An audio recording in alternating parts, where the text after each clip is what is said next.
우리 위해 십자가 지신 어린 양 되신 예수님의 그 사랑 때문에 우리가 이렇게 있습니다.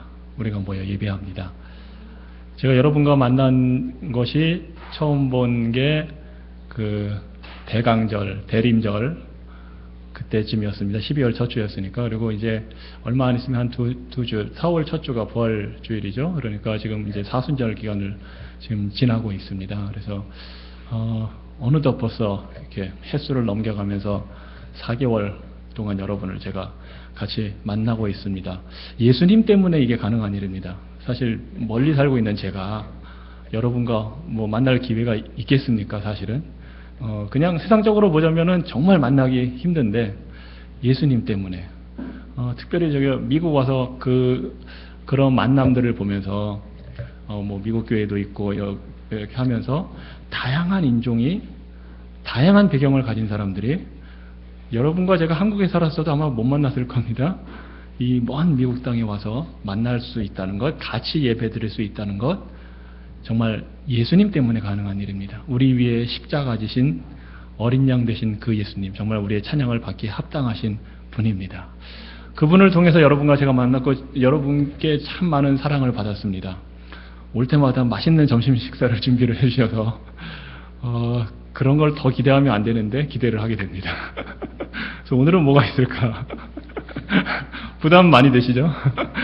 그리고 또 이렇게 끝나고 먼 길 간다고 샌드위치도 맛있게 챙겨주시고 과일도 싸주시고 뭐 이렇게 음료수도 해주시고 그래서 정말 먼 길 왔다 갔다 했지만 참 감사하게 다녔습니다.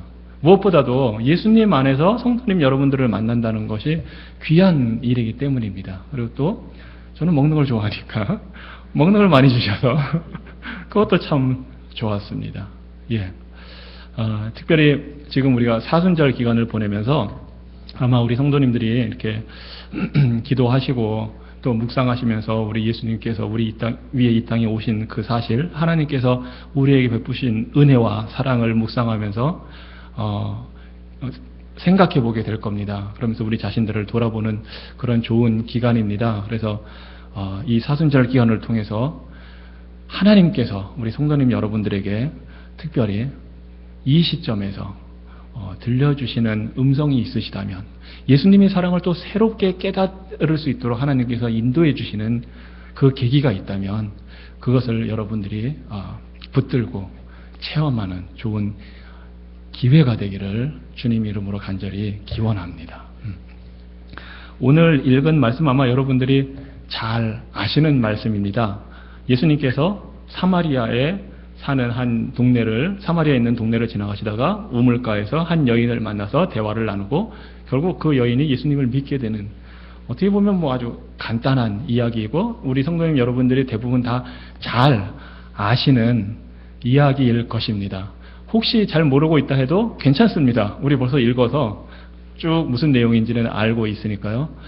참 영어도 있고 한글도 있어서 그거 좋습니다. 같이 있으니까 뭐 만약에 영어권에 있는 분들이 오신다면 영어를 읽으면 되고, 또 한어권에 있는 분들은 한글말로 읽으면 되니까, 또 오늘 찬양을 영어로 같이 하니까 뭐 미국에 있을 때 충분히 우리가 할 수 있고 또 유익하다고 생각합니다. 그래서 우리말로도 찬양하고 영어로도 찬양하면 좀 다른 정서에서도 또 우리 하나님을 찬양할 수 있으니까요. 그리고 대부분 이거 다 무슨 내용인지 아십니다. 그래서 혹시 한국말이 서툴러서 한국말로 부를 때 좀 이해가 잘 안 된다 해도 영어로 또 이해하시면 되고, 그 반대의 경우도 마찬가지죠. 참 좋습니다. 그래서 아마 여러분들이 이제 오늘 읽은 말씀 잘 아실 텐데, 오늘은 제가 좀 약간 다른 관점에서 우리 한신교회에 필요한 부분과 연결해서 제가 말씀을 전해 드리려고 합니다. 오늘이 저로서는 이제 여러분과 함께하는 마지막 주일입니다. 왜냐하면 네이패드에서 목회팀 운영이 3월까지이고 제가 이제 3월 달에 지난주에 왔고 오늘 왔고 이렇게 해서 이제 마지막이기 때문에 고민을 좀 했습니다. 여러분과 어떤 말씀을 나누면 좋을까?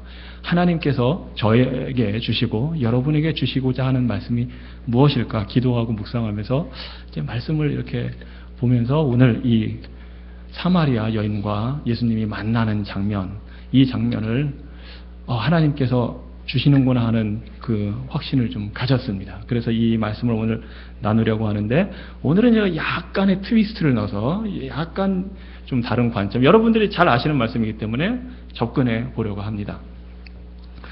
자, 예수님께서 이 사마리아 동네로 지나가셨는데, 사마리아라는 지역은 좀 특이한 지역입니다. 한국으로 비유하자면 남한과 북한으로 지금 이 이스라엘이 원래 갈라져 있었습니다. 한국처럼 남한, 북한. 왜냐하면 솔로몬 왕 이후로 하나님 말씀에 순종하지 않았기 때문에 원래는 이스라엘이 하나의 나라였는데 북쪽 이스라엘과 남쪽 유다라고 두 나라로 갈라졌습니다. 그렇게 해서 약 900년 가까이 세월이 흘렀고요. 먼저 북쪽 이스라엘이라는 나라가 아수르라는 제국에게 멸망을 당했습니다. 그리고 그 일 이후에 또 700년이 흐른 겁니다. 그러면서 두 나라로 갈라져서 북쪽 이스라엘 나라의 사람들이 원래는 같은 민족이었는데 다른 데로 흩어지게 되고, 다른 아수르 나라의 사람들이 들어와서 이제 혼합해서 살기 시작했습니다. 그러면서 약간 이렇게 좀 바뀌었습니다. 그래서 남쪽 유다에 있는 사람들이 북쪽 이스라엘 사람들을 마치 한국에서 남한과 북한이 서로 이상하게 쳐다보듯이, 좀 적대시하듯이 그런 긴장 관계 속에서 살아왔습니다. 그리고 이제 이따가 보면 나오지만, 남쪽 유다라는 데는 예루살렘이라는 수도가 있고 거기에 성전이 있어서 거기서 예배를 다 드렸습니다. 원래 그렇게 하도록 하나님이 준비해 주셨는데, 나라가 갈라졌으니까 북쪽의 이스라엘 사람들은 남쪽 유다에 있는 예루살렘 성전으로 예배를 드리러, 제사를 드리러 갈 수가 없었습니다. 그래서 자기네 지역에 멋있는 성전을 하나 또 지었습니다. 그리고 거기서 예배를 드렸습니다. 그거를 못마땅하게 생각한 남쪽 유대 사람들이 한 번은 또 그 성전을 다 무너뜨렸습니다. 그러니까 이 감정이 서로 좋을 수가 없습니다.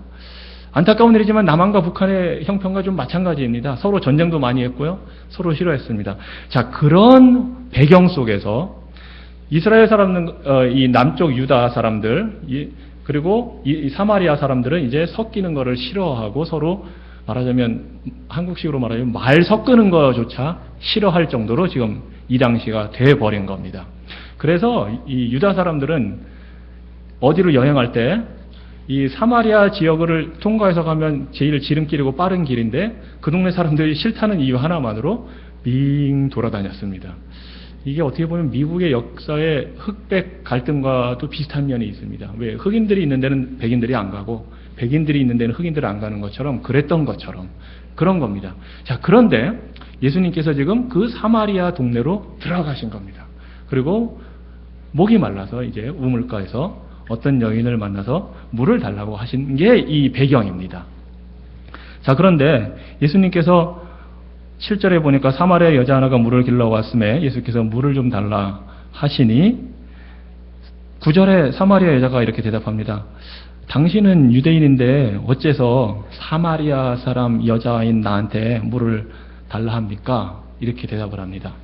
지금 우리 한글 성경은 매우 경어체를 써서 이렇게 부드럽게 표현이 되어 있는데, 사실은 이 말은 이겁니다.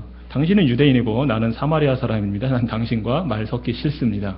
왜 나한테 물 달라고 합니까? 평소에는 우리 민족 사마리아 사람들 싫어하고 그렇게 하더니, 아니 뻔뻔하게 지금 와서 뭐 언제 당신이 날 봤다고 물 달라고 하는 겁니까? 하는 겁니다. 자, 요런 대화가 지금 진행이 되는데, 제가 여러분과 초점을 맞춰서 보고 싶은 거는 이 여인의 심리 상태입니다. 이 여인의 마음 상태가 어떤가 하는 것을 여러분과 함께 같이 좀 살펴보려고 합니다. 자, 그러니까 이 여인은 지금 어떻게 보면 약간 방어적인 자세입니다.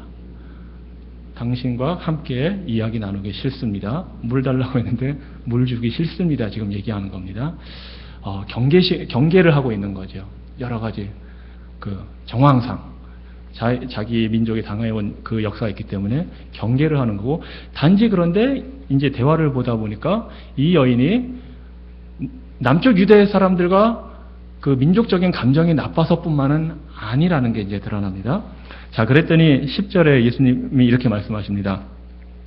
자, 이제 한글 성경은 예수님이 반말투로 말씀을 하시고 모든 사람들이 존댓말로 말하기 때문에 이게 이제 우리한테 지금 다가오는 게 약간 다른데, 혹시 그래서 영어로 보시거나 하면 반말 존댓말이 그렇게 뚜렷하게 나타나지 않기 때문에 도움이 될 수가 있습니다.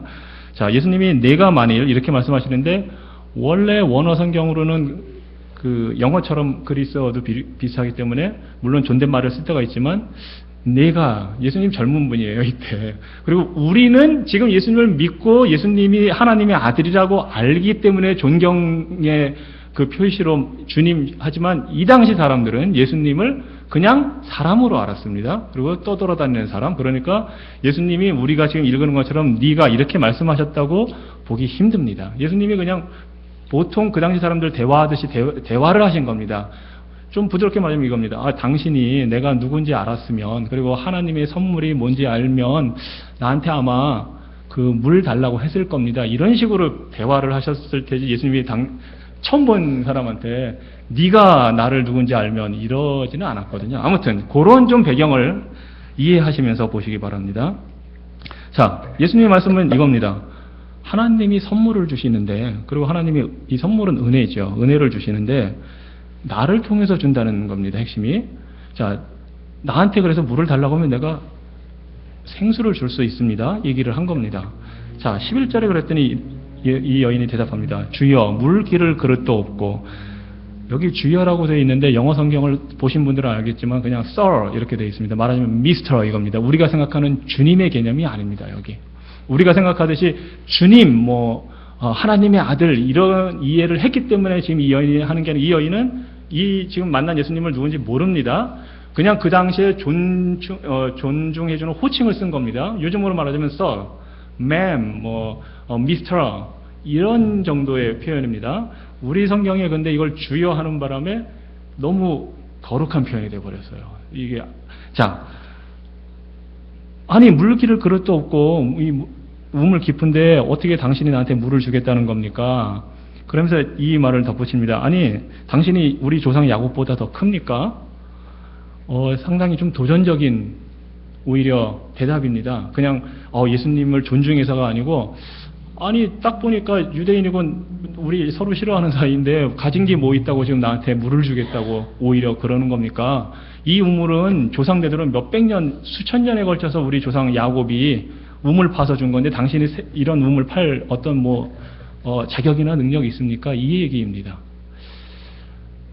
새로 본 사람에 대한 경계, 그 다음에 자신을 오픈하고 싶지 않은 그런 거예요. 이 여인은 지금. 왜 그럴까 좀 생각을 해보시기 바랍니다. 낯선 사람이라 그럴 수도 있지만 낯선 사람 만나서도 흔히 스몰톡 시작해서 이렇게 두런두런 얘기 잘 나눌 수도 있잖아요. 근데 이 상황은 그게 아닙니다. 지금 이 여인은 뭔가 자신을 방어하려는 그런 상태입니다. 그래서 이 말로 읽으면 별로 느낌이 살지 않지만 만약 이게 대화가 진행되는 걸 우리가 영화로 본다고 생각하면 긴장이 팽팽한 지금 상황입니다. 자, 그래서 예수님께서 다시 말씀하십니다. 계속 예수님은 지금 이 여인이 뭔가 방어를 하고 있고 낯선 사람을 경계하고 있고 자신을 오픈하지 않으려고 하는데도 불구하고 예수님이 지금 이 여인의 그 바운더리, 범위 안으로 자꾸 삶 안으로 들어가려고 하시는 겁니다. 예수님이 이 여인을 지금 어떻게 보면 불편하게 만들고 있는 겁니다. 제가 만약에 우리 동네에 물 뜨는 데가 있어요. 그래서 이제 저희는 물을 거기서 떠다 먹는데 여러 사람들 와서 같이 만나면 얘기를 서로 나누기도 합니다. 하이부터 시작해서 야, 오늘 날씨 좋다 그러는데 제가 이런 식으로 처음 본 여인에게 이런다고 생각해 보십시오. 목마르지 않는 물이 있습니다. 그러면 이 생각할 겁니다. 내가 생수 장사이거나 다단계 판매원이거나 이런 식으로 마음을 안 열 수밖에 없죠. 근데 예수님은 구태여 자꾸 이 여인의 불편해하는 관계 속으로 자꾸 지금 예수님이 들어가시는 겁니다. 그래서 예수님이 나는 생수를 줄 수 있다. 좀 안 어울리는 얘기를 자꾸 하시는 겁니다. 그랬더니 15절에 여자가 이 여인이 이럽니다. 그러면 이게 사실은 약간의 냉소적인 반응입니다. 그러면 내가 여기 물 길러 오지 않게 목마르지 않게 물을 주십시오. 물 줄 게 있다고 그러니까 마음을 아직 못 여는 겁니다. 이 여인은.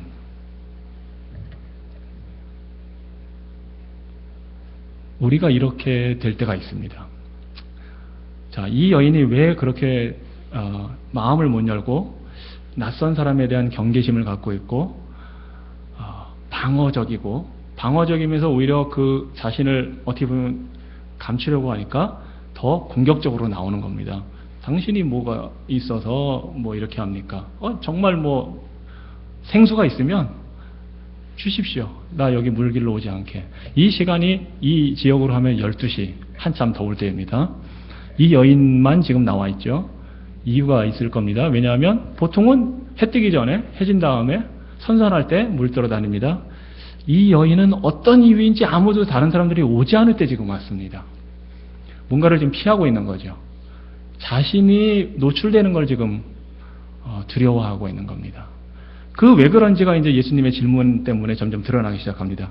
16절에 예수님이 아주 뜬금없이 얘기합니다. 가서 네 남편을 불러와라. 남편을 좀 데리고 오시오. 아주 뜬금없습니다. 그랬더니 이 여인이 대답합니다. 난 남편 없습니다. 대답이 짧습니다.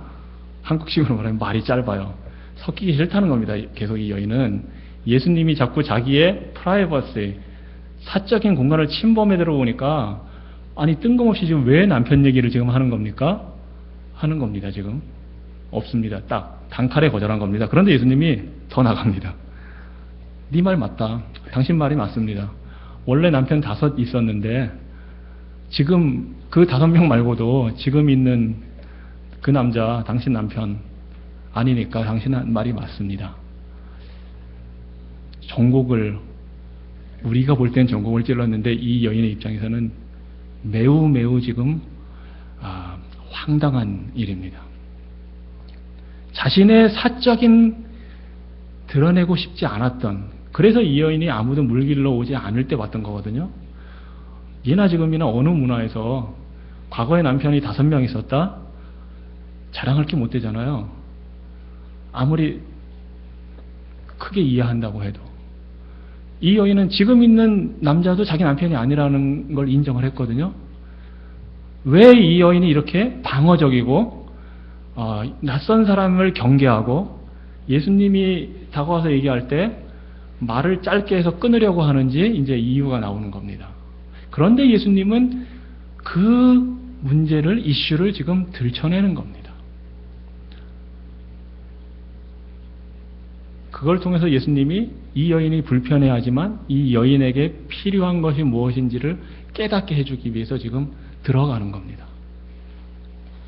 자, 이 말을 듣고서야 이제 이 여인이 대답을 합니다. Sir, Mr. 이 유대인식으로 말하자면 라바이 그랬을 겁니다. Teacher, 선생님. 여기는 주여라고 되어 있지만 내가 보니 당신은 선지자인 것 같습니다.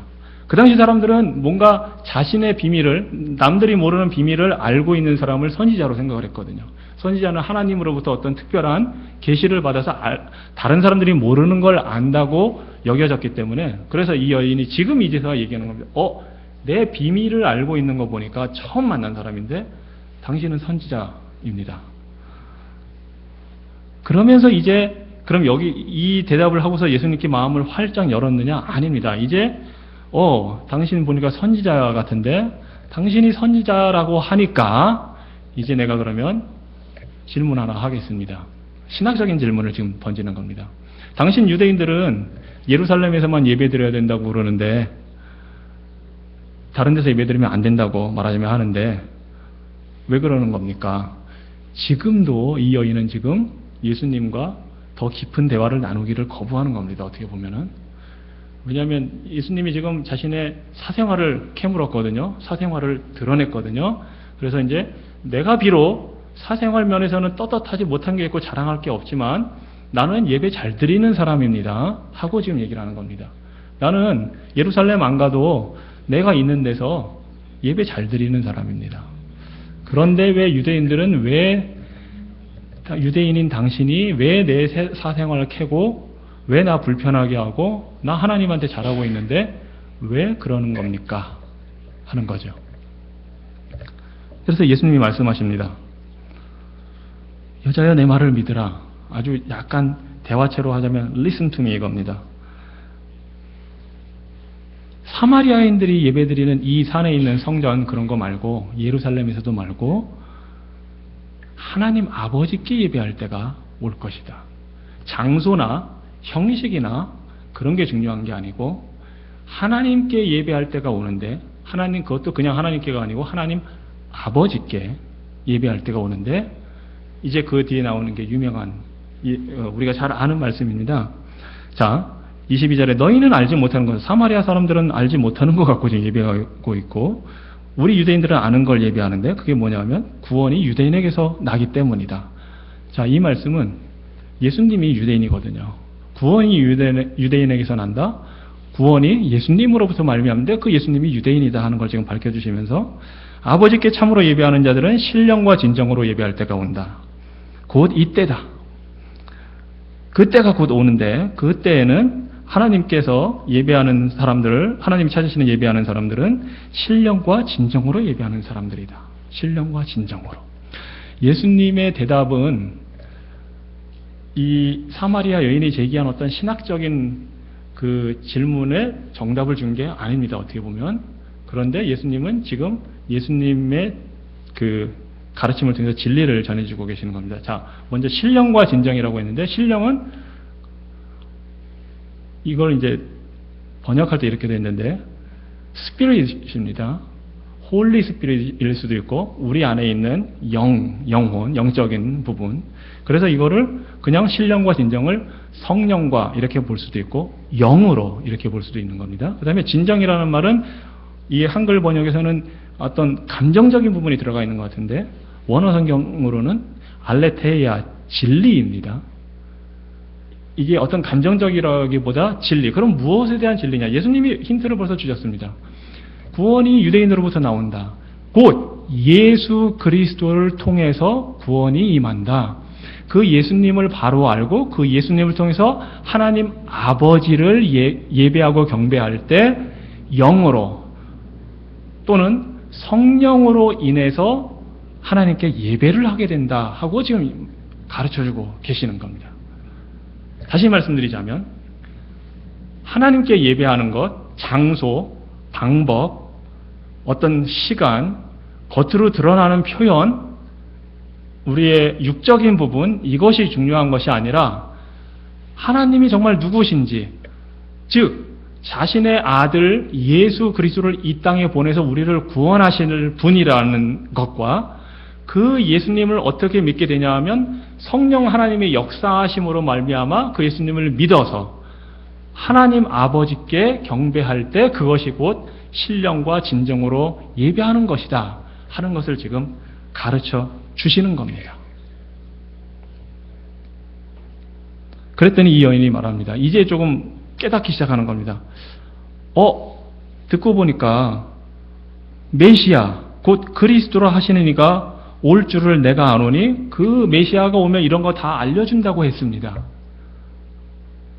메시아가 오면 이런 얘기 다 한다고 이 구약성경 읽어서 내가 알고 있는 바로는 했는데 그럼 메시아가 오겠네요. 지금 예수님 앞에서 그러는 겁니다. 그랬더니 26절에 예수님이 말씀하시는 겁니다. 네게 말하는 내가 그로라. 예전에도 말씀드렸지만 여기 영어 표현, 원어 표현이 이겁니다. I am. 내가 곧 하나님이다. 지금 그걸 밝히신 겁니다. 내가 곧 그로라. 이거는 내가 그다. 내가 하나님이다. 내가 메시아다. 내가 그리스도다. 하는 걸 지금 밝힌 겁니다. 밝힌 겁니다. 우리 성도님 여러분들 잘 다 아시는 내용입니다. 근데 우리 성도님 여러분들과 이 내용을 가지고 지금부터 제가 나누려고 하는 것은 우리의 상황과 형편 속에서 이 여인과 예수님의 대화를 통해 보면서 이 여인이 가졌던 심리 상태와 우리가 가진 심리 상태를 좀 비교해 보면서 우리에게 필요한 게 뭔가를 좀 같이 깨닫기를 원해서 지금 말씀을 드립니다. 제가 여러분들을 처음 만났을 때부터 지금까지 지내오면서 느낀 게 여러 가지 이제 인상을 받은 게 있죠. 어떻게 보면 처지는 다르고 이유는 다르지만 우리는 이 여인이 가졌던 심리 상태를 갖고 있는 것 같습니다. 우선 교회에 대한 걱정이 있습니다. 여러분들에게. 여러분들의 얼굴을 보면 그게 읽혀집니다. 나타납니다, 우리. 그리고 여러분들의 교회를 걱정하면서 가지고 있는 부담감, 그게 있습니다. 예. 그리고 우리 교회가 이 지역에서 사람들에게 좋지 않은 소문이 나면 어떨까 하는 염려와 걱정이 있습니다. 근심이 있습니다. 이유가 다르고 뭔가 상황은 다르지만 지금 우리의 심리 상태나 이 사마리아 여인의 심리 상태나 어떻게 보면 비슷합니다. 그래서 우리가 좀 방어적입니다. 누군가 교회에 대해서 뭔가 얘기하는 게 들리면 이게 아무 일이 없을 때는 그냥 넘어갈 대화나 어떤 이야기라도 우리의 마음을 찌르는 비수처럼 여겨지기도 합니다. 왜냐하면 우리가 지금 취약한 상태에 있기 때문에. 영어로 표현하자면 vulnerable state. We are in the vulnerable state. 그래서 뭔가 누군가 사람들이 우리 교회에 대해서 얘기만 해도 마음이 덜컥 내려앉고 걱정이 되고 힘들고 어렵습니다. 그런 상태에 있는 우리를 향해 우리 주님이 우리의 불편한 자리에 지금 들어오시는 겁니다. 예수님이 다가오시는 게 은혜와 사랑으로 다가오시지만 지금 이 사마리아 여인을 통해서 우리가 봤듯이 예수님은 불편한 진실을 말씀해 주십니다. 우리가 가지고 있는 것, 막 드러내고 싶지 않은 것, 우리의 아픈 상처, 아픈 기억, 아픈 과거를 예수님께서 하나하나 지금 캐물으십니다. 그런데 대개 우리의 반응은 방어적입니다. 디펜스 메커니즘이 있죠. 그건 인간의 자연스러운 본성입니다. 나를 지키려 하고 더 드러내고 싶지 않고 경계를 하게 됩니다. 그리고 어떨 때는 아마 짐작컨대 이 사마리아 여인이 자신의 사생활에 대해서 다른 사람들과 얘기를 나누고 싶어 하지 않았을 겁니다. 어느 누군들 자신의 과거나 사생활을 사람들한테 자연스럽게 얘기하고 자연스럽게 밝히겠습니까? 정말 친한 사람들, 이해할 만한 사람들 아니면 얘기하기 힘듭니다. 우리도 그렇습니다. 교회에 어떤 일이 있다. 목회자가 교회를 떠났다 할 때 참 드러내놓고 얘기하기 어려운 난감한 주제입니다. 그리고 그게 어떤 자연스러운 과정 속에서 그런 일이 생겼다면 모르는데 그렇지 않은 경우라면 더 힘듭니다.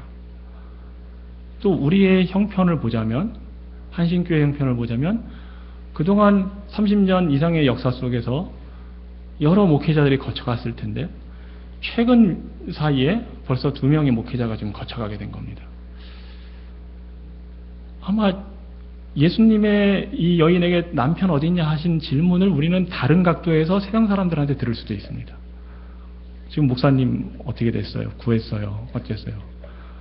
지금 설교하는 저도 여러분의 담임 목회자가 아니잖아요.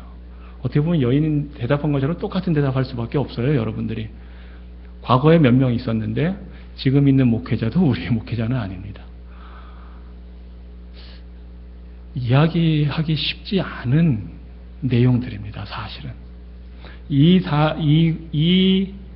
불편한 진실을 우리가 이제 어떻게 받아들이고 예수님 안에서 어떻게 해결책을 찾느냐가 관건입니다.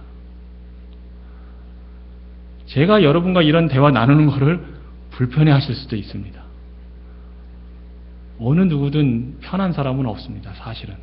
그럼에도 불구하고 제가 이 말씀을 가지고 여러분과 대화 나누려는 데는 이유가 있습니다.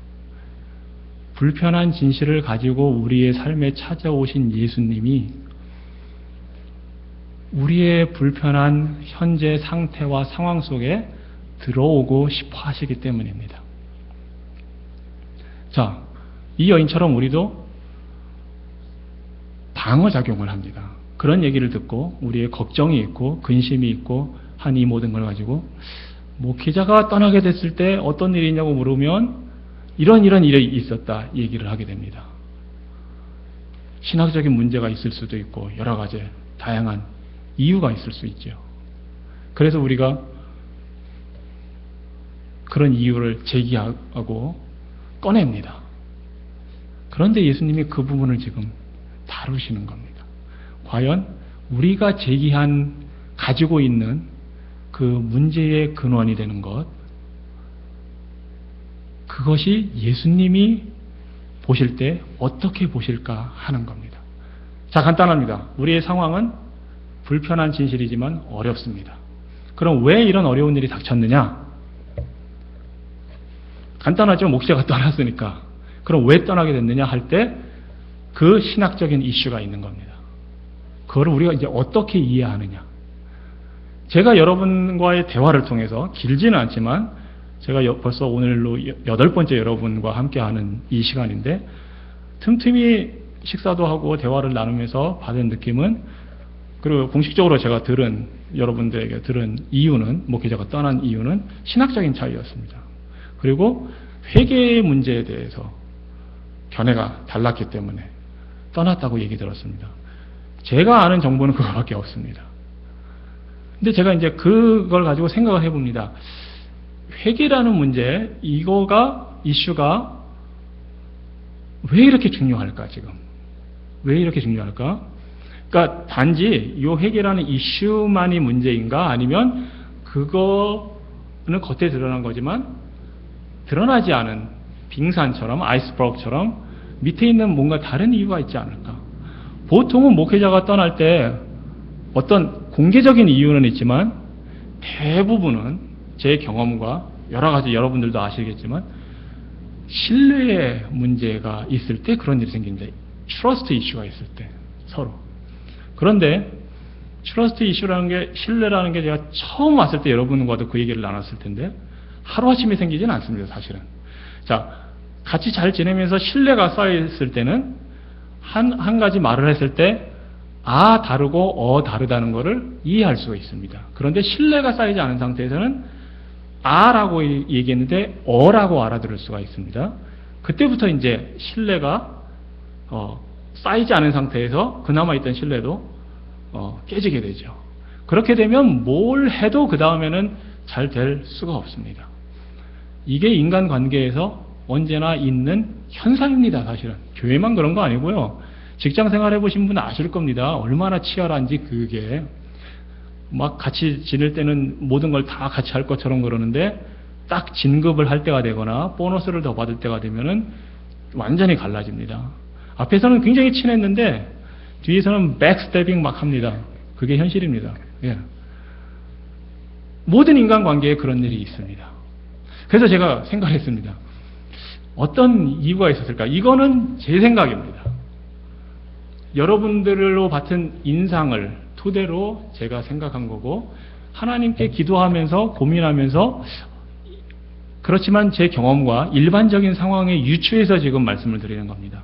자, 원래 이전에 있던 목사님이 교회를 갑자기 사임하게 된 이후에 금방 새로운 목사님이 와서 한 1년 지났는데 또 떠나게 된 거잖아요. 보통 이런 경우에 원래 있던 목사님과 스타일의 새로운 목사님이 여러분들이 볼 때는 굉장히 다를 수가 있습니다. 그거는 현실입니다.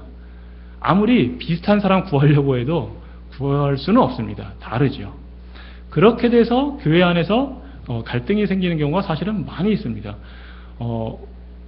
어떤 교회를 개척해서 30년 하시고 은퇴하시는 목사님이 후임을 잘 데려왔는데, 그런데 그 후임이 원래 있던 목사님과 되게 비슷할 수도 있고 완전히 다른 성향일 수도 있는데, 어떤 후임이 와도 적응 기간이라는 게 상당히 걸립니다. 왜냐하면 서로에 대한 기대치가 다르고, 교인들이 원래 가졌던 유대 관계나 신뢰 관계가 새로운 목사님과 새로운 목사님께 적용되는 데는 시간이 많이 걸리기 때문입니다. 이거는 일반적인 현실입니다. 그래서 그런 생각을 하는 겁니다. 뭔가 새로운 목사님이 왔을 때 그 전임 목사님과의 스타일의 차이가 있지는 않았을까 하는 생각을 해보게 됩니다. 또 하나는 그 스타일이 다르다는 게 신학적인 면으로 나타날 수가 있습니다. 강조점이 서로 다르니까. 그렇게 됐을 때 신뢰관계가 완전히 쌓여있지 않은 상태에서 그런 신학적인 차이점이 드러나면 불편해질 수가 있습니다. 여러 가지 경우가 있을 수 있습니다. 불편한 진실입니다. 우리에게는. 그런데 이 불편한 진실을 우리가 예수님이 이 여인에게 정면으로 맞닥뜨리도록 하신 것처럼 우리가 맞닥뜨리지 않으면 아마 계속 반복될 수도 있습니다. 그 고리를 끊는 작업을 지금 우리 한신교회 성도님들이 하셔야 됩니다. 힘들고 불편하지만.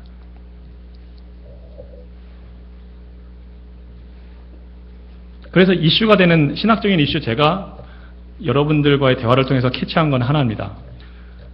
회개의 문제. 회개가 왜 이토록 중요할까? 이럴 수도 있습니다. 회개하지 않는 사람은 천국 가지 못한다고 믿기 때문에. 중요한 문제죠. 천국 가느냐 못 가느냐 걸린 거고. 또 하나는 회개하지 않음으로 인해서 다른 여러 가지 문제가 생길 수가 있기 때문에 큰 무게를 갖는 주제일 수 있습니다. 그런데 어떻게 보면 우리 그리스도인들에게, 성도들에게 회개라는 건 너무나 당연한 주제입니다. 당연한 거라서 당연한 게 강조될 때는 특별한 이유가 있을 때 그렇습니다. 가령 죄를 지었는데 정말 회개하지 않는 사람이 눈에 보일 때 회개하십시오 강조를 하게 되죠. 말하자면 이겁니다. 착하게 살자. 누구나 다 알고 있는 내용입니다.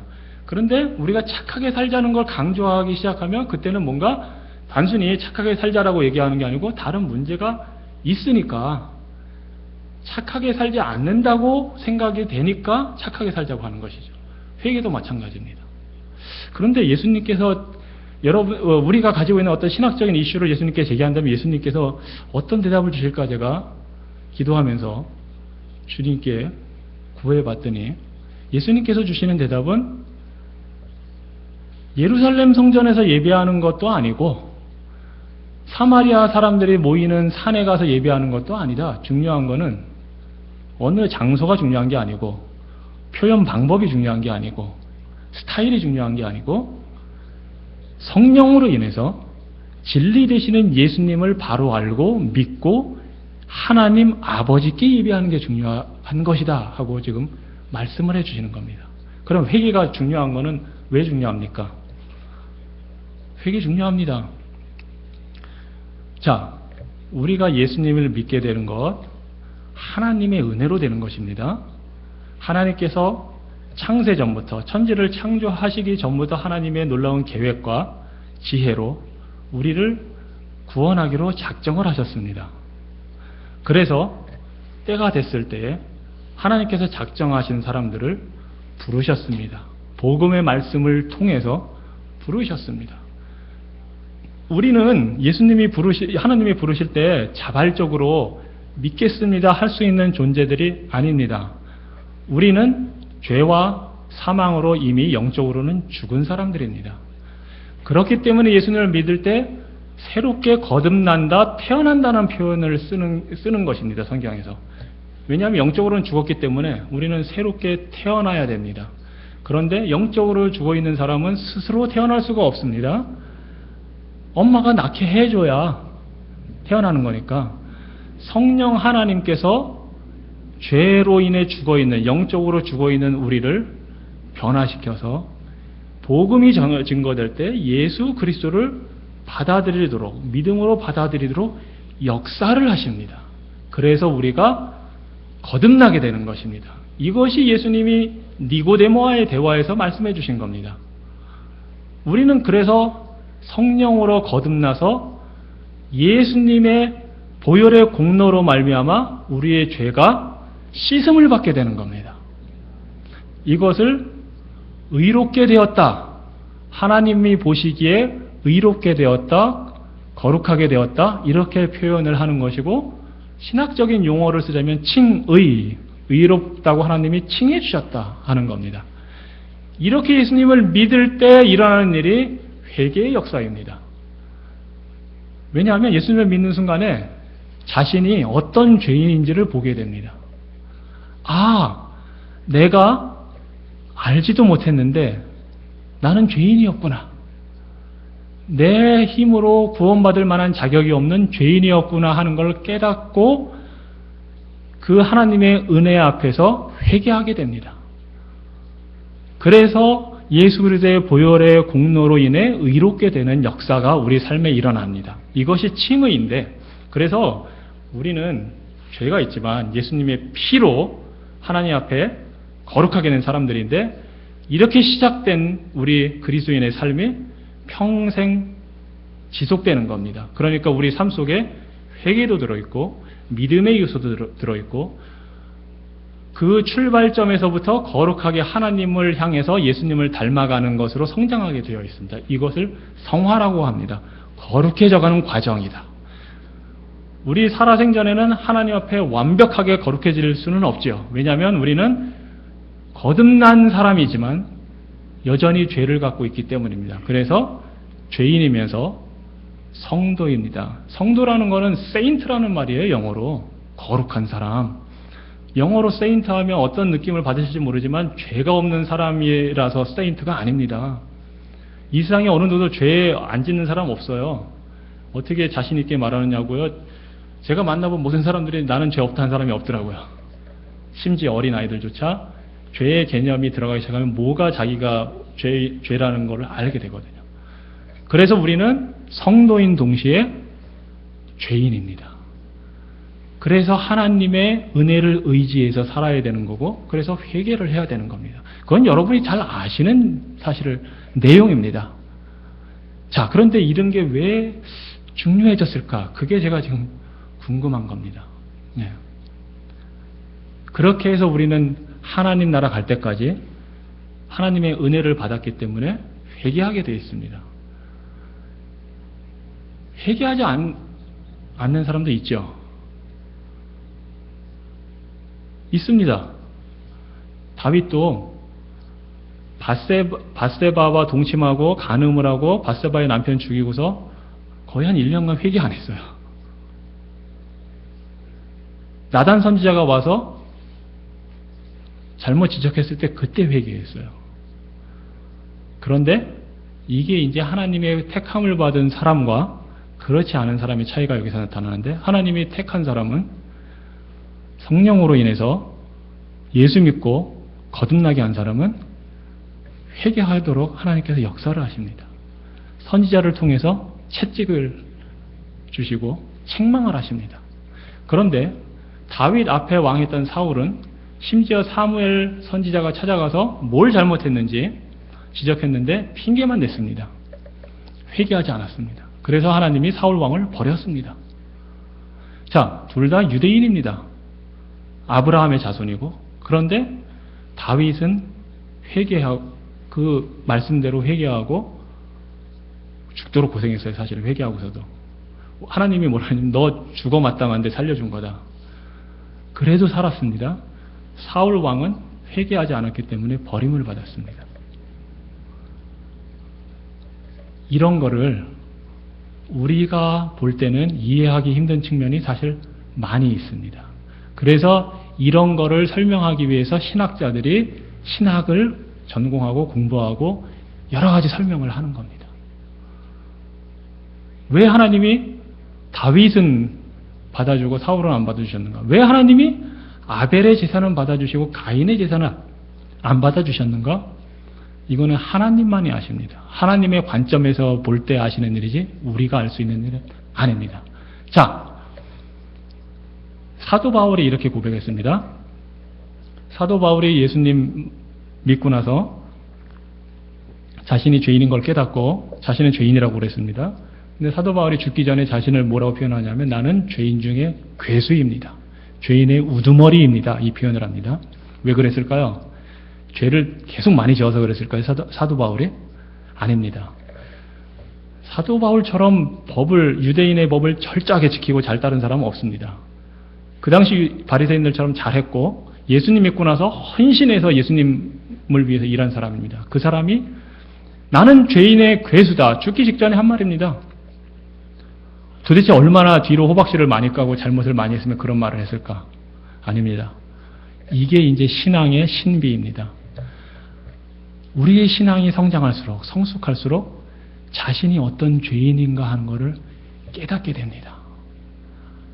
아, 사도 바울이 볼 때 이겁니다. 내가 예수님 믿고 나서 하늘나라의 일을 위해서 열심히 일하고 모든 걸 다 했는데 그럴수록 하나님의 은혜 앞에 서 있는 나를 볼 때 깨닫는 건 내가 죄인이라는 사실이구나. 사도 바울이 특별히 무슨 죄를 더 저질러서가 아닙니다. 본인의 우리 인간의 원래 모습이 어떤가를 깨달아가는 겁니다.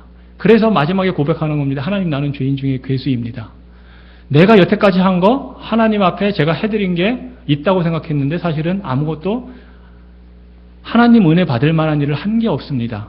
심지어 내가 회개하고 한 것도 그것 때문에 내가 천국 가고 하는 게 아니라는 걸 내가 깨달았습니다. 오직 하나님의 은혜로 내가 미션하고 전도 많이 해서 하나님한테 인정받을 만한 사람이 됐기 때문에 내가 구원받은 게 아니고, 내가 병자들 많이 고쳤기 때문에 하나님께 내가 뭐 기여한 게 있어서 구원받는 게 아니고, 내가 많은 사람들을 전도해서 데려갔기 때문에 하나님 앞에 인정받을 만한 무엇이 있어서 내가 구원받은 게 아니구나 하는 거를 지금 깨달은 겁니다. 그 모든 것에 이 회개도 들어가 있는 겁니다. 회개를 해서 천국 가는 게 아니고 예수 믿어서 구원받은 사람은 회개를 하게 돼 있는 겁니다. 그런데 회개 안 하는 사람 있죠. 결과적으로 보자면 이렇게 되는 겁니다. 아, 그 사람은 하나님의 구원을 안 했기 때문에 교회는 다니고 열심히 했는데 그렇게 된 것 뿐이구나 하고 결론을 내리는 게 신학자들이 하는 것입니다. 그런데 그것을 우리가 이해하려고 하면 힘이 듭니다. 만약에 이거는 왜냐하면 하나님의 관점에서 보는 거고 우리 인간이 보는 관점하고는 다르기 때문에 우리는 하나님이 영원 전부터 영원 후까지를 다 한꺼번에 지금 계획하시고 진행하시는 일을 우리는 어느 한 부분만 이렇게 지금 보기 때문에 어려워지는 겁니다.